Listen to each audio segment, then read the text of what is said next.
here. Feel free to say hi in the comments. I think the comments may be a little delayed, and that is because I enhance the quality of the video, so that sometimes results in a slight delay, but it's all good. It is what it is. So yeah, I'll give you a few seconds. But how are you all? This is G'day Mary Lou, nice to see you. And this is, these gardens, you would think that we are in the outskirts of Victoria. Hello Suzanne, lovely to see you. G'day TM. Hi Stephanie. Hey Joanne. And if you were to look at these gardens, if you were to walk along, you know, if I was to blindfold you and plant you here, you would think that we are in rural Victoria. G'day Tina. Oh, g'day Catherine. But we are in downtown, basically. We're in the city centre. Bonjour, Natalie. We're in the city centre of Melbourne, and this place is the ideal escape. Not only is it serene, and by what I'm seeing now, and you're going to see it in a second, exquisitely beautiful, it is also full of art, history, and a variety of little hidden gems that may mean something to some people. So, hello Denise. Nice to see you. G'day, Kathy. Hey, Lorraine. Good morning. Nice to see you. So we're going to begin this tour. This garden could not look more autumnesque. So this tour will go for about 45 minutes. We'll meander along the garden. We'll just appreciate its beauty. We'll talk a little bit about what there is around here. And then, on the 45th minute, we will cut it a little short. And then I will love you, yet leave you. Okay, so let's begin. I'm gonna switch the camera, flip the camera right here. And here we are, my friends. Very quickly, I'll just switch it back at me. I rudely forgot to introduce myself, carelessly. My name's Alex. It is such a pleasure to have you with me today. We're in Melbourne, Australia, for those who are wondering. And if you really enjoy this tour, if you really enjoy this live stream, you are more than welcome to click the like button. You're more than welcome to subscribe to my channel and share with your friends. And I've got so much more stuff coming up, and I'm excited to share it all with you. So again, thank you so much for being a part of this adventure, and for encouraging me, and for just being such an amazing group. So let's begin. I am going to flip the camera now. And here we are, and look at how beautiful these gardens are. This is just the entrance to the garden. G'day, Sandy. And absolutely stunning. The autumn colors really give it a very special look. And I'm just going to lower it a little bit, show you.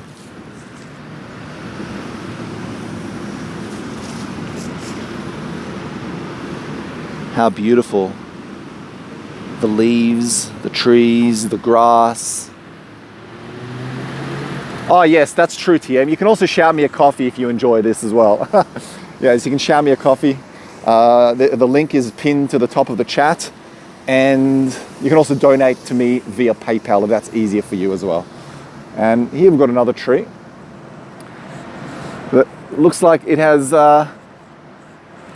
seen the end of autumn. It is ready to retire for the winter. It's quite beautiful. Now, I usually book my tours very early. I mean, relatively early. It's 7:51 in the morning, which means that most places, aside from cafes, are usually shut. So I was going to take you to the conservatory, but it's closed. It opens in an hour. But that's okay. We will head there another time. It is very gnarly, you're right, TM, very gnarly. And let me just pan a little bit up. Let's go for a little meander and just explore these stunning gardens.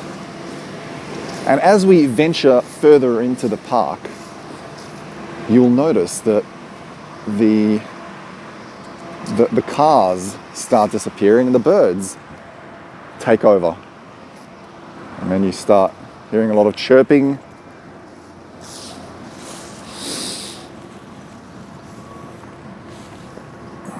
Now, I bet you're wondering what these things are. And these things are just to prevent possums from climbing the trees.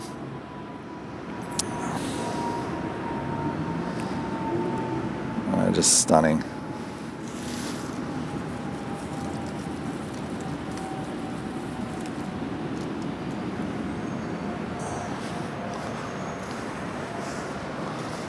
So this conservatory over there is a place that full of plants, full of beautiful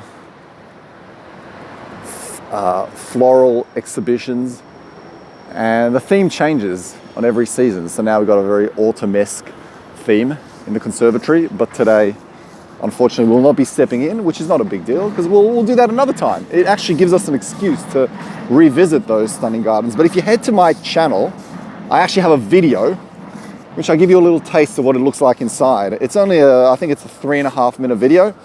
So yeah, you can head to, after this, obviously, you can head to the channel. Now, if I just pan a little bit to the left, there are more gardens down there. And why do they want to prevent possums from climbing onto? That's a great question, because sometimes, possums can damage parts of the tree, and they just want to keep the trees possum free. They just want to ensure that it's. Some trees do not. Some trees, you will have possums in some trees, but like for example, in these trees, they'll allow for possums to climb, but it's more so if the tree is under maintenance and they're trying to help the tree recover, they'll add these to it so that the possums don't, either injure themselves or further damage the tree. And I've uploaded a new tour yesterday to the Melbourne urban forest, which is a forest, a little tiny forest in the middle of one of the suburbs called Melbourne. And in it, we may spot a few possums along the way. So yeah, I'm hoping that we do. This is the conservatory.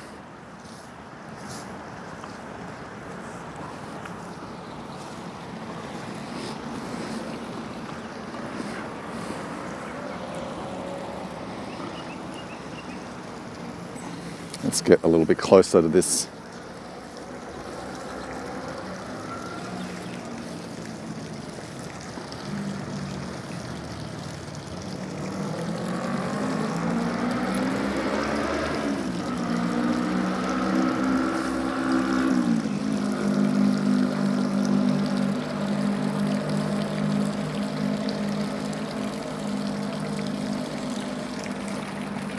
And this sculpture over here is, sorry, I missed out on your comment. Do they eat it or scratch? There's a slight delay. Do they eat it or scratch it? Look, yes. In a way, they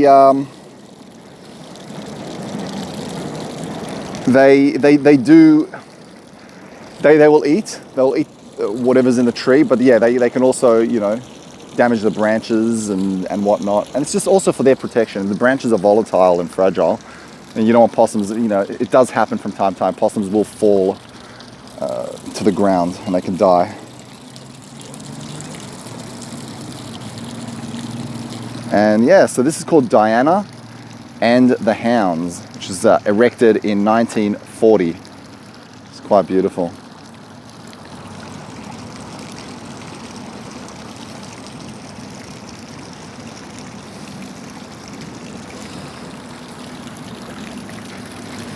Let's head further in and check out this tree over there. This beautiful pin oak tree down there. Is it a pin oak tree? I think it is.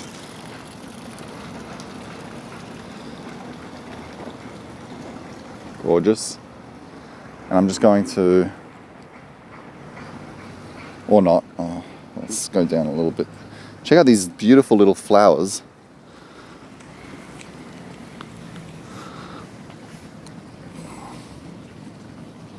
Absolutely gorgeous.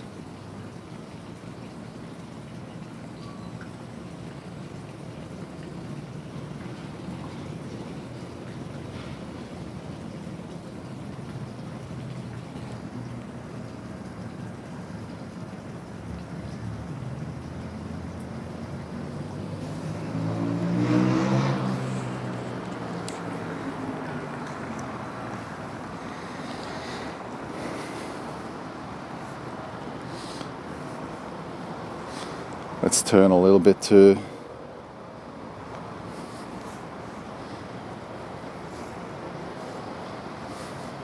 the left.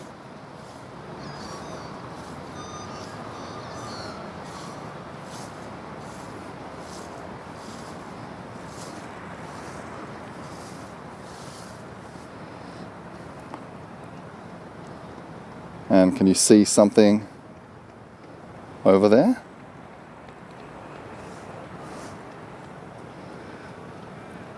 And Suzanne, I think I saw, who was Fitzroy? Great question, great question.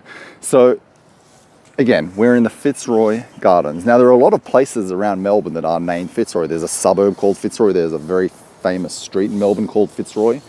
And these gardens are called Fitzroy. And a lot of people do ask, who is Fitzroy? Because Fitzroy is in many ways one of the most common names, one of the most famous names in Melbourne. If you say to someone, I'll meet you at Fitzroy, they'll either know you're talking about a street or a garden or a suburb. But who is Fitzroy? Well, Sir Charles Augustus Fitzroy was the governor of New South Wales back in the 1840s and 1850s. And he really, he didn't really, there's no direct involvement specifically in him establishing these gardens, but he did contribute a lot to Australia's growth in many ways. So they decided to dedicate that to him. Look at these beautiful autumn leaves over here. Stunning, aren't they?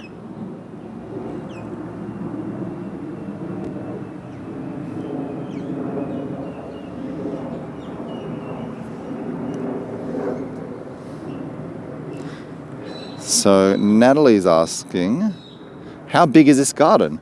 This garden is about 60 plus acres. I think it's 64 acres off the top of my head. 64 acres. I'm not sure what that is in hectares. We usually go by acres.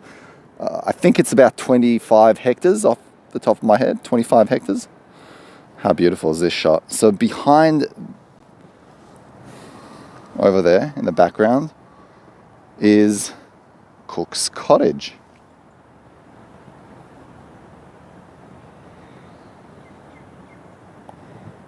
Now, Cook's Cottage, while it is known as one of the most notable attractions in this garden, it wasn't actually Captain James Cook's cottage.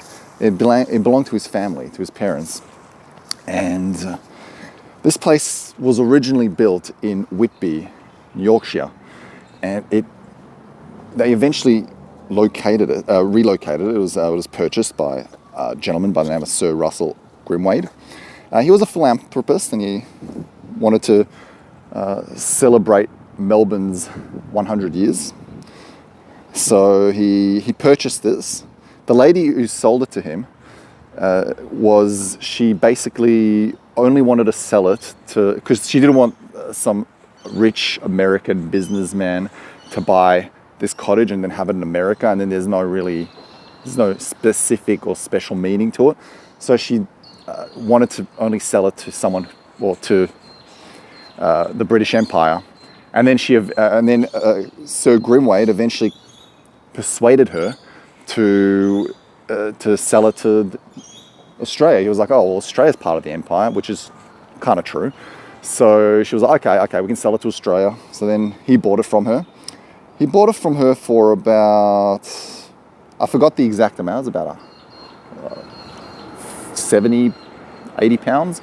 And then he carefully dismantled it. And then he packed it into 253 crates and shipped it to Melbourne. But what he did was he numbered each and every brick over there. So each and every brick had its own number.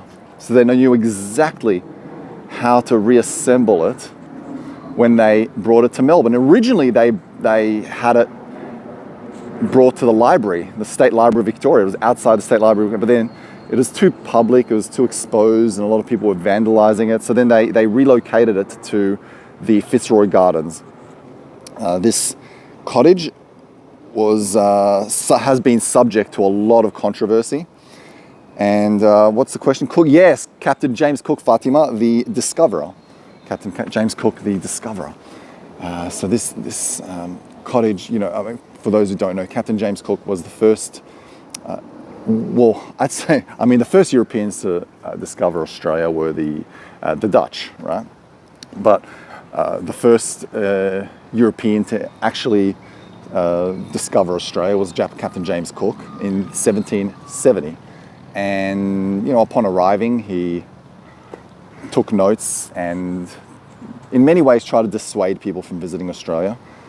It does look like a real life Lego. His first impressions of Australia weren't that great. So he didn't speak very highly of it. He had very minimal interaction with the Aboriginal people.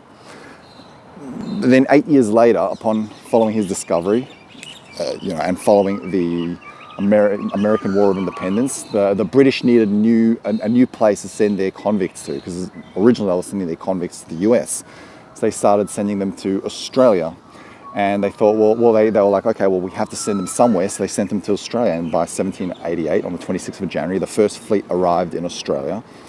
And again, there are two perspectives. There's the European perspective, in which we say, okay, well, Captain James Cook arrived in Australia. He discovered Australia, but he never really, in fact, he tried to disincentivize the government from visiting Australia. He didn't really, but then there's the other perspective of it opened a can of worms to the Aboriginal genocide. Look at this beautiful pine tree in the background.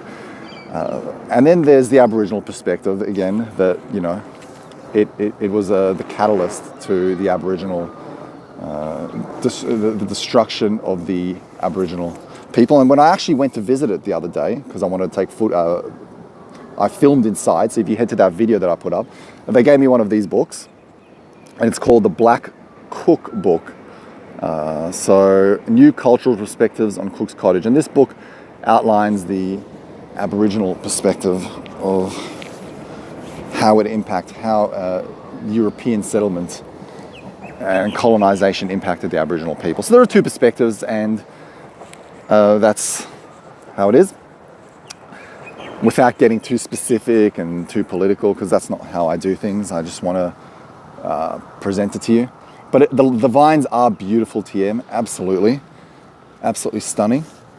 And we can talk about James Cook and his life another time. We'll do an in-depth tour about James Cook and his life. So this place is beautiful, and let me just see if any of you asked any question. How long did it take to put the house back together, brick by brick? That is actually a fantastic question, Suzanne. I didn't really find much information about how long it took them. It would have taken them, I'm presuming, maybe just less than a month, a few weeks. But yeah. Okay, but it is interesting because when it was open to the public in 1934, it drew one of the largest crowds I've ever seen.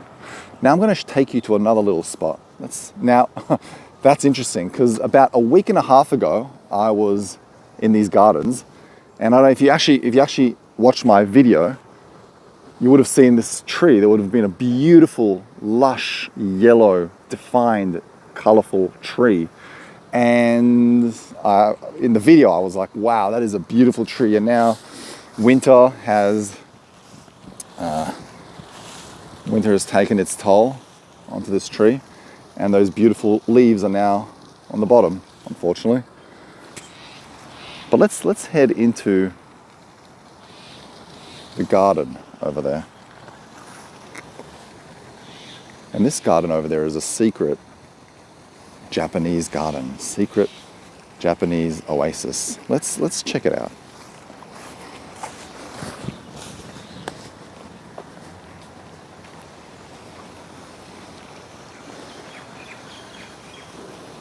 You can hear the birds chirping away.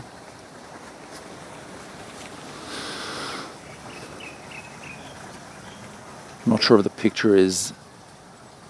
Yeah, I know, Suzanne. Looks pretty sad, doesn't it? I hope the picture is clear. I have requested the highest resolution for Streamlabs, so that's a beautiful flower.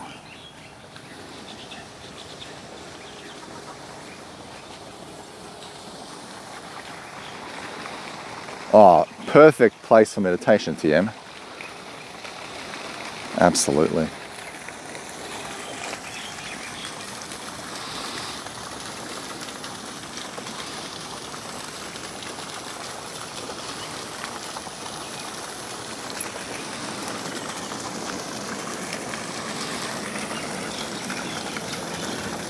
It's absolutely stunning, isn't it?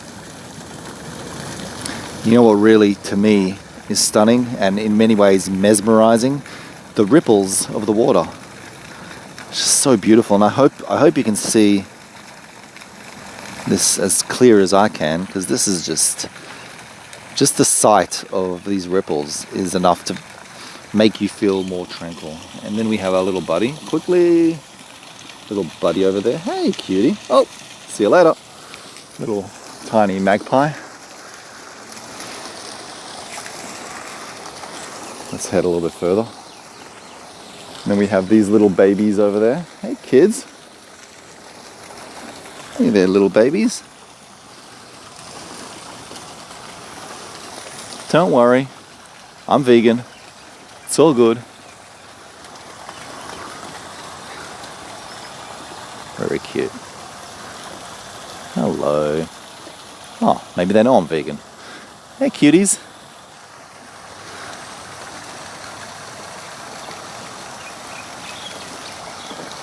Enjoy your swim. Nothing like a morning swim.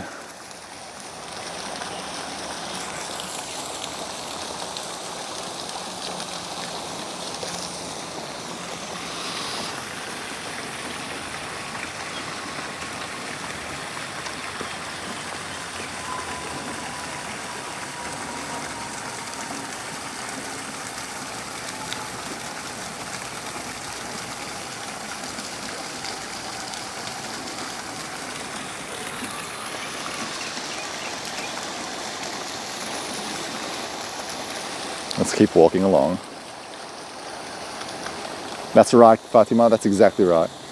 We are opposites. When it's summer in the northern hemisphere, it is winter in the southern hemisphere, and vice versa. Check out those beautiful ferns up at the top.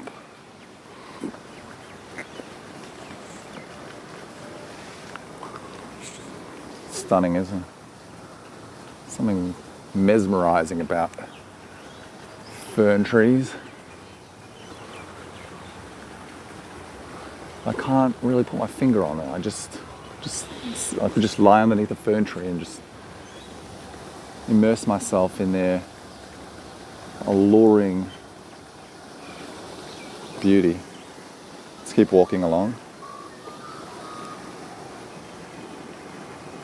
Whoop.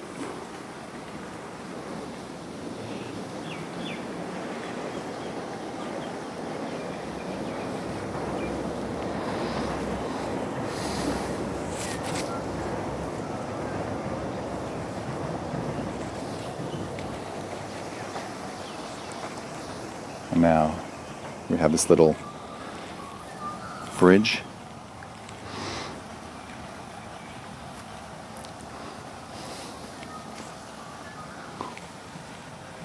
Oh, so do I. Fern trees are the best.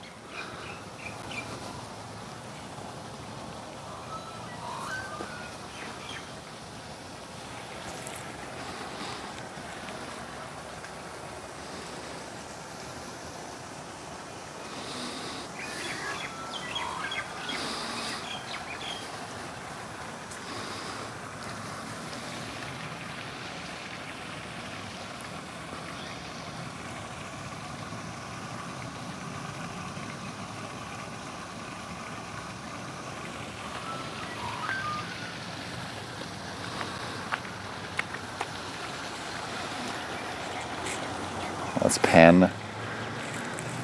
Now let's head to the Tudor miniature village as we continue moseying through these gardens. Absolutely gorgeous.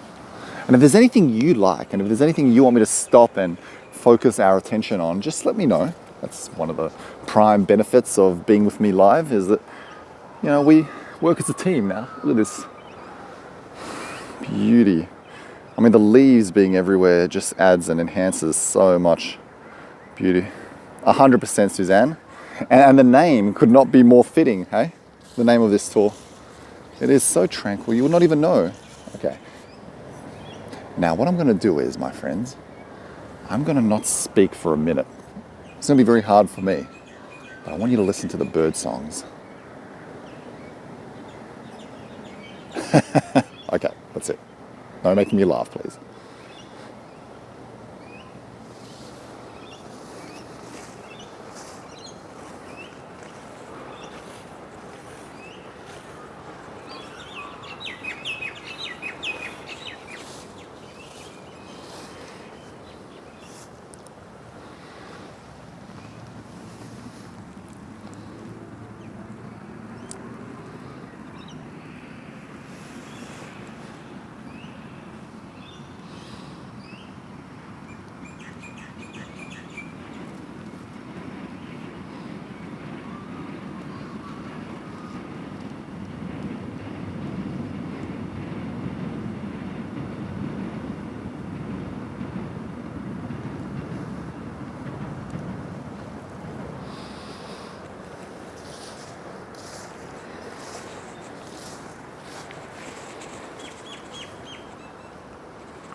Quite beautiful, eh?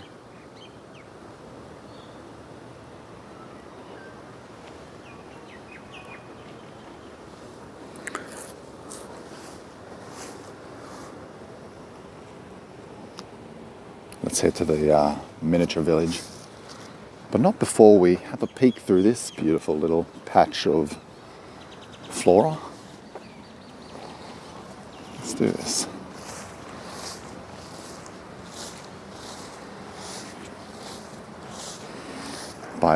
And down there you have St. Patrick's Cathedral, which is our largest and most prominent Catholic church, and our first Catholic church, or cathedral.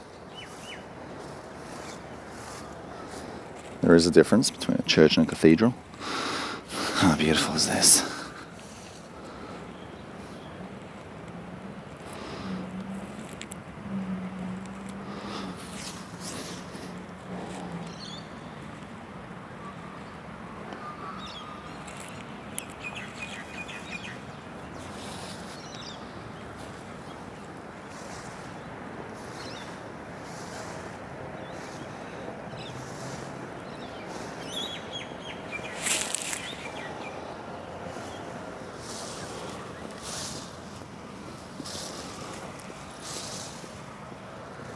That is right. This is in the heart of Melbourne.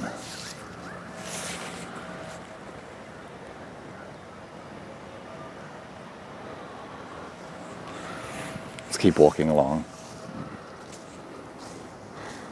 So we'll check out the Tudor miniature village, and then I want to show you the Fairies Tree, the Fairy Tree. It has beautiful carvings on it. For those who love fairies. But very sorry, I keep being distracted. Because currently, how can we not take a beautiful backdrop city shot with this flower?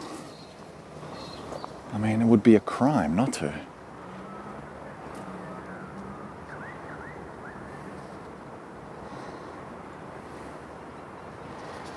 Second.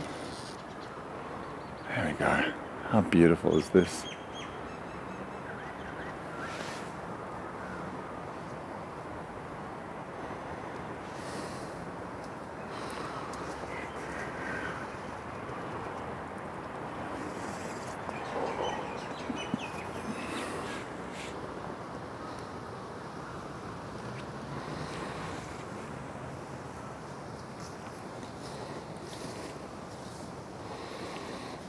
Let's keep walking. Thank you, Suzanne. Appreciate it.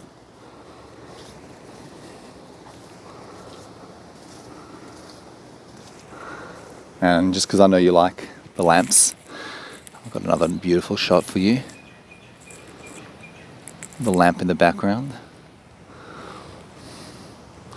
Now I know this flower is not perfect, but remember the Japanese word, which I love so much, wabi-sabi. The word wabi-sabi means beauty in imperfection. Sometimes the most asymmetrical and unpredictable things can actually be perfect or beautiful in a way.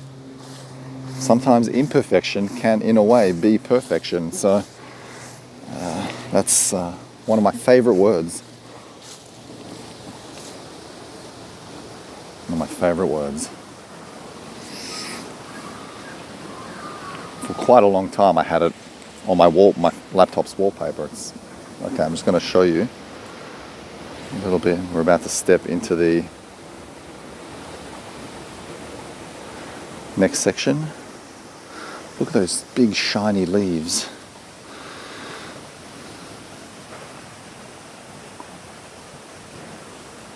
It's okay, Kathy. It's lovely to have you regardless. Lovely to have you. You're never too late to my tools. There's always something around the corner. Now, over there, before we head to the miniature village, I want to show you this. Look at this tree. I think we might even check this tree out. Now, if you head down this path,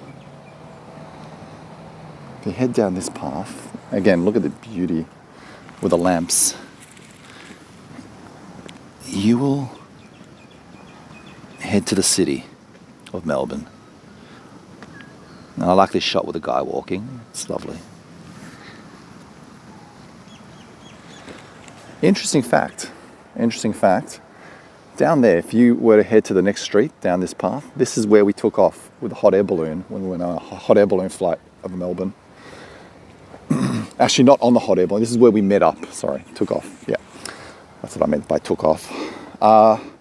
We actually took off a little bit further away from here, but that's where we all met up and drove off to the hot air balloon. This is where we're at now. We're right in the center, almost in the center of the Fitzroy Gardens. We are here. So we've already been to Cook's Cottage, right? We haven't had a chance to check out the conservatory. And let's go and head to, maybe I can take you, if we head down to there, who wants to go see the River God Fountain? We can go check out the River God Fountain. It's down there, so let's head out and check. There's also a dolphin fountain if you have any dolphin lovers around here. So let's go. Let's find both. Hear the birds. Gorgeous, isn't it?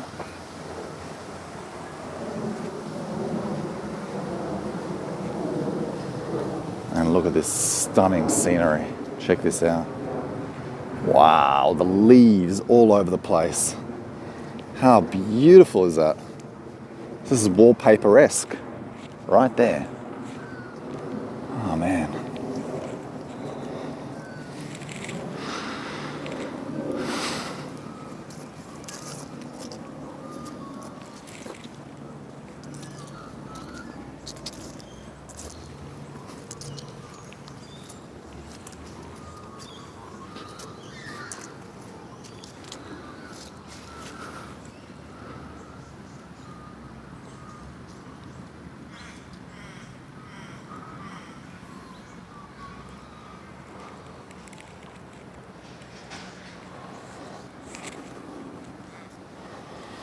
Stunning. Now let's check out the... Here we have... Oh, so do I, Suzanne. Fall is just on another level. Dolphins? Okay, well, I guess we're gonna have to check out the dolphins. I was gonna say golphins because I was gonna say God River. But there's a Tudor miniature village.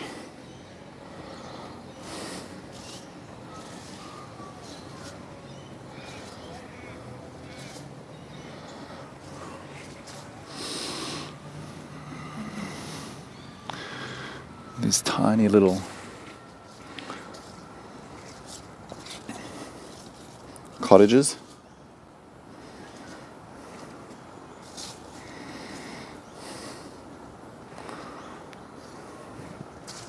I could not agree more. Nature truly is amazing.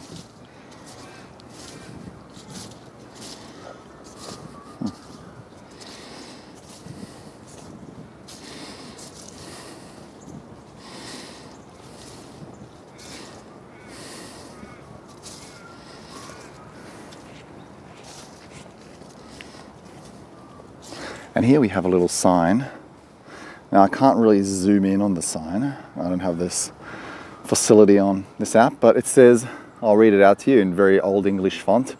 This model Tudor village was presented to the city of Melbourne by the citizens of Lambeth, England, in appreciation of gifts of food dispatched from Victoria to England during food shortages following World War II. That's a gift of appreciation. And the man who actually designed these beautiful little houses, well, very unique looking houses, was a man by the name of Edgar Wilson. Now, Edgar Wilson, interestingly enough, he was a 77-year-old pensioner when he built this. He was living in England, so this wasn't his full-time job.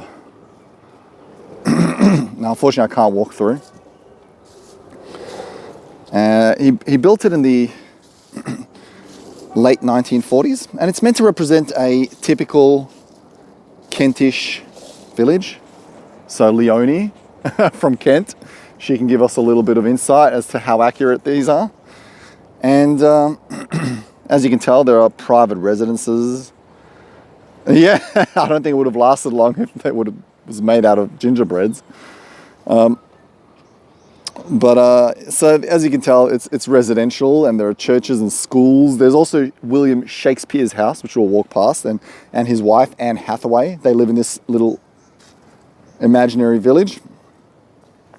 And interestingly enough, when Mr. Wilson, Edgar Wilson, when he first presented this and when they first brought this into Melbourne, and because he was an amateur, he was a 77-year-old amateur village sculptor, a lot of the actual serious sculptors and artists looked down on him, and they were like, why are you letting this guy build this village? And they all started, the media went off at him. A lot of people concluded this village just looks amateurish, they said. They said it looks quirky, it looks just silly. That's literally what a lot of them said. It looks silly. One person said that it is a disgrace. And personally, I think that this all stems from jealousy. I think I was just jealous that his work of art got picked as a gift.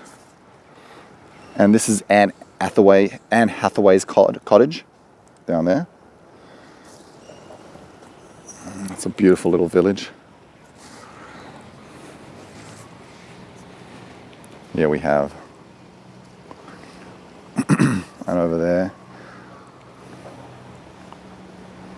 It looks super cute. I agree. This is William Shakespeare's house. It's interesting how Shakespeare's house and Anne Hathaway's cottage are separate from each other so far. That's quite beautiful. I'm just going to pan now. And I'm just going to get this shot. I just think there's a beautiful shot to be taken over here with the miniature village, with the gardens, maybe a little branch over here. I mean, this is a stunning postcard that you can take right now. And you can cherish this. This is beautiful. I might even just pan it a little bit, tilt it a little bit up. No thatched roofs. Good point, Suzanne. Yeah. Let's take another shot from this perspective. We'll have the gardens in the background. There's a lot happening in this photo. You wouldn't think that this is a... Well, I mean, you would, because it doesn't look like a real building, but it's great to sometimes just suspend disbelief and immerse yourself into this little imaginary world. Okay, we're going to now pan to our right. I'm going to pan to my right. I'm going to take you to see the fairy tree. And that unintentionally rhymed. It's the Fairy Tree by Olga Kohn. And this is all carved out of a red gum tree. And beautiful. It's meant to have fairies. And the thing I like, we talk a little bit more about this tree. The tree, when they found the tree, it was actually dead. It was a dead tree. So it was bound to just eventually, just deteriorate and just completely disappear. So what they did is they hollowed the tree. Right? They removed everything from inside so it became hollow. But then in the process, they found a mummified possum. Go figure. And then they preserved the tree and placed it there, and then commissioned Olga Kohn to carve this beautiful tree and create a fairy tree based on her children's book, The Fairy Tree, the children's book that she created. And it's just a nice little follow-up on her book. The thing I love the most about this beautiful and positive tree is that when you attend this place in peak hours, and there are a lot of people around here, you'll find kids, almost tripped. You'll find kids like all circling, and the kids are all excited. They're yelling. They're like, yeah, wow, look, a fairy. Oh, well, the fairies visit me. And they all get very, very excited. And that to me is one of the highlights of visiting this tree. It's just seeing the kids light up and just truly just enjoy the carvings and how it ignites their imaginations. And here we have some of the fairies. We have a kookaburra.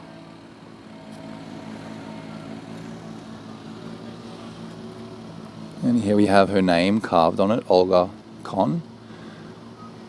She worked on it. Took her 3 years to create this in between 1931 and 1934.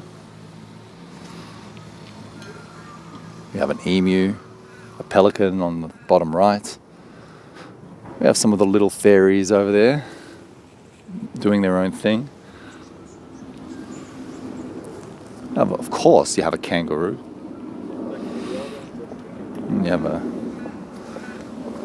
kangaroo portrait. Or is that a dingo? I think that may be a dingo. But then to our left, we have a bear. Why is there a... Oh, no, it's a wombat. Sorry. It's obviously a wombat. I don't know why. I was watching a show about Vancouver Island. In every episode, they show you bears. So I probably must have... the bears may have taken over my mind. And here we have a koala bear, or koala marsupial, as they're more accurately known as. We have the lady, the queen fairy. I think she's the queen fairy, isn't she? And then many more Australian animals. At the top of the tree, we have an eagle snatching one of the fairies. How rude. Eagles are known predators here in our state. They can, their main, well, one of their most prized sources of food are koalas, like baby joey koalas. They'll snatch them from trees. But this eagle I'm presuming represents, or it could represent Bunjil the eagle, who was the creator in Wurundjeri mythology. And he was like their god. He created the earth and everything, and he was all powerful. So this could be a representation of Bunjil or Bunjil. And I'm just going to tilt it down a little bit.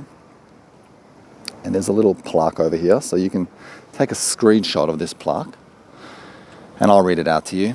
I've carved a tree in the this is a quote by Olga. It's from her book, The Fairies Tree. Remember I was saying this, a children's book that she wrote. I've carved a tree in the Fitzroy Gardens for you and the fairies, but mostly for the fairies and those who believe in them, for they will understand how necessary it is to have a fairy sanctuary, a place that is sacred and safe, as a home should be to all living creatures. Therefore, I dedicate this book to children and fairies, as it is to them I owe my inspiration. Beautiful. And Suzanne's asking, do carvings go all around? Let's check it out. Let's go around the tree and let's see what other carvings there are. Got a ringtail possum over here. Got another koala with her joey. Got a spider web up here. And this is a nice shot because you've got the miniature village. You've got a few fairies hanging out. Just cute.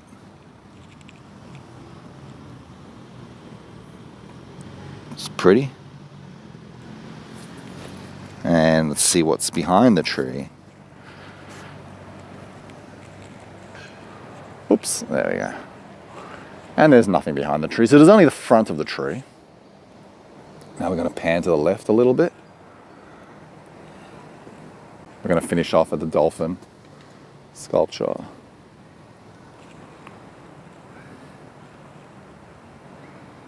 Very peaceful, tranquil, serene.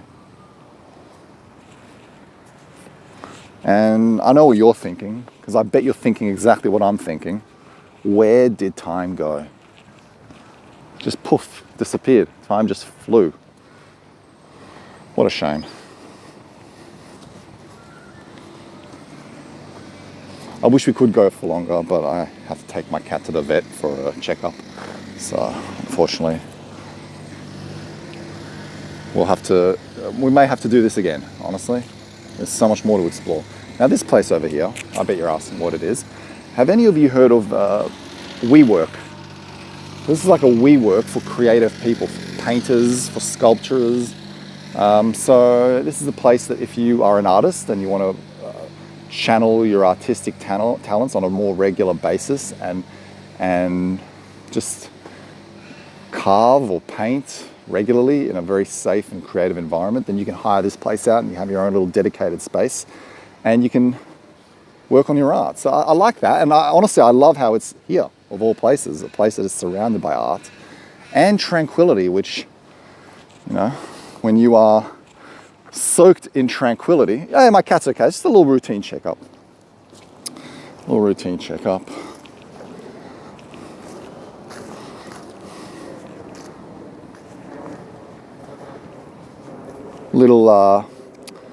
When we adopted him, he came with a lot of problems. So there are little things that we need to check up on so things don't escalate out of control. So it's just always good to, prevention is sometimes the best cure. So we're just going to see how he is so far. Yes, it is like an art, I guess you could call it an art center. It's like an art workspace.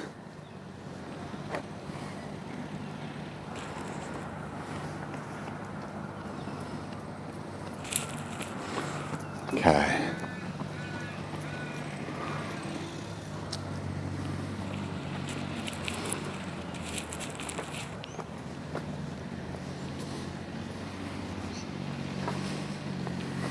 Beautiful, isn't it?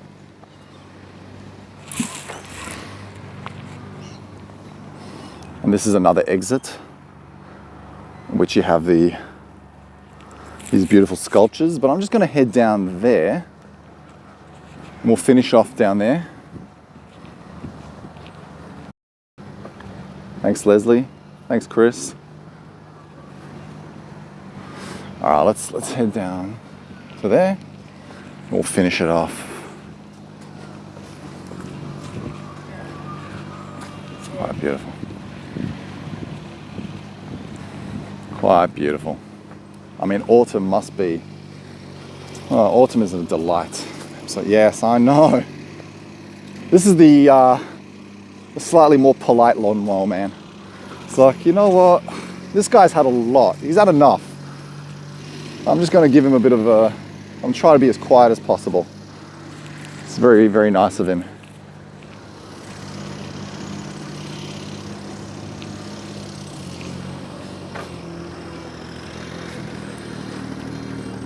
And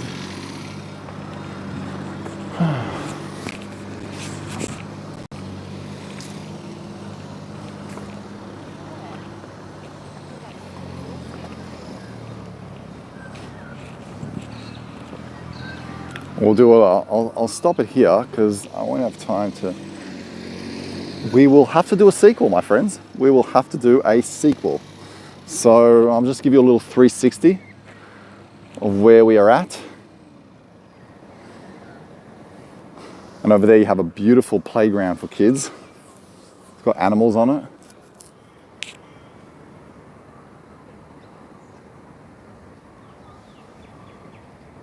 And the lawnmower man has stopped, so I'll just enjoy the birds for as long as we can before he recommences.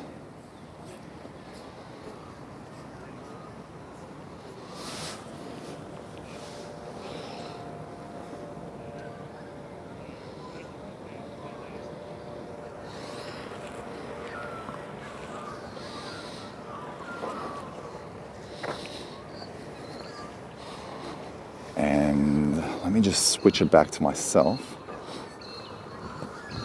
I've got to head in that direction anyway to catch the tram home. So I may as well just walk with you and show you this exit, okay? But all in all, I want to thank you. I want to thank you so much for your support, to all 40 plus of you who have stayed here and just together with me appreciated the tranquility of these gardens and the exquisite, stunning beauty and the sounds. So thank you so much to all of you. I really do appreciate it. And I really do need to do these garden tours a little bit more often because they're just beautiful. They're just so stunning. So thank you. I'm going to switch the camera. And if you really enjoyed this, you're welcome to like this video. And you're also welcome to subscribe if you really enjoyed this. You can also shout me a coffee if you want. And yeah, let's switch it now and let's just enjoy the walk back. So I'm just going to switch it. You're welcome, Lethargy. Thanks, Suzanne. I honestly enjoy showing these little hidden gems of Melbourne.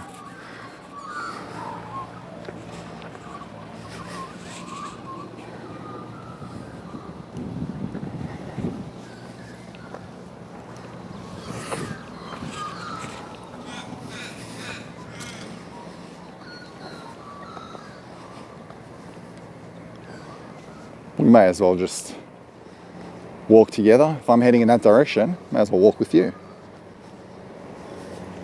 And that's the thing, TM. That's one of the things that you get here. Beautiful sounds of birds. And schnauzers. Beautiful schnauzers.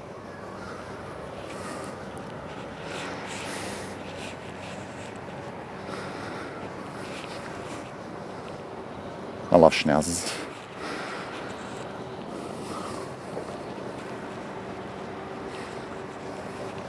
Stunning. Step out of here.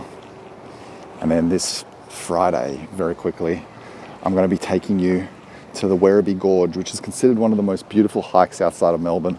Stunning. So we'll go check that out. We'll try to head to the peak. It might go on for a little bit longer than an hour. Check this out. Check this out. Beautiful. Let's head down there. Thank you. Thanks, Natalie. Thanks, Fatima. Thanks, Kathy. My pleasure, Kathy. How beautiful is this? And there's a fountain down there. Let's check it out. Let's check out this beautiful, wow, this is actually a stunning fountain, so I'm glad you're with me. I would have hated to have walked past this fountain and have been, oh, damn it, I wish they were with me now. So let's have a closer look at this fountain. It's actually beautiful. It's covered in moss. It's just got a stunning look to it.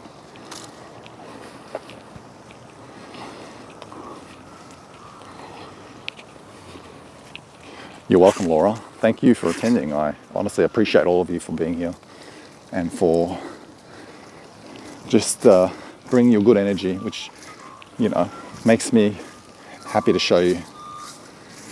Exactly, Rose. At least that way I don't have to walk alone.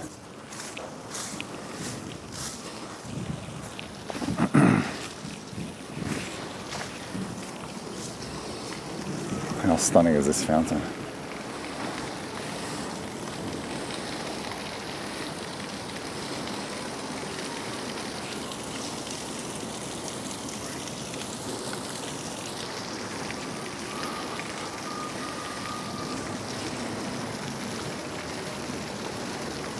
You're absolutely welcome, Deborah.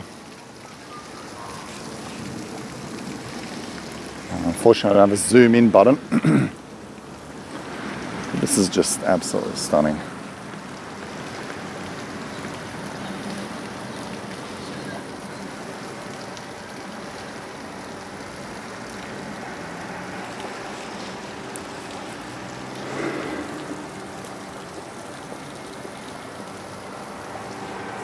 Okay. And over there, lastly, is St. Patrick's Cathedral, which is our largest and most celebrated Catholic cathedral. Beautiful. I did take you in there about 2 years ago, was it now? And I'm maybe 1.75 years ago. But I'm planning on taking you there again. So, on that note, I agree, the moss does give it a lot of character. There's something so beautiful about that. And thank you. Thanks, friends. I really appreciate you. I've got to run, catch my tram now, and head home. But sending you lots of love and deep appreciation for your support. It is truly cherished, honestly. So thank you so much. And I'll see you guys. See you later. And I appreciate every form of support that you have decided to gift me with. So thank you. Take care, guys. Lots of love.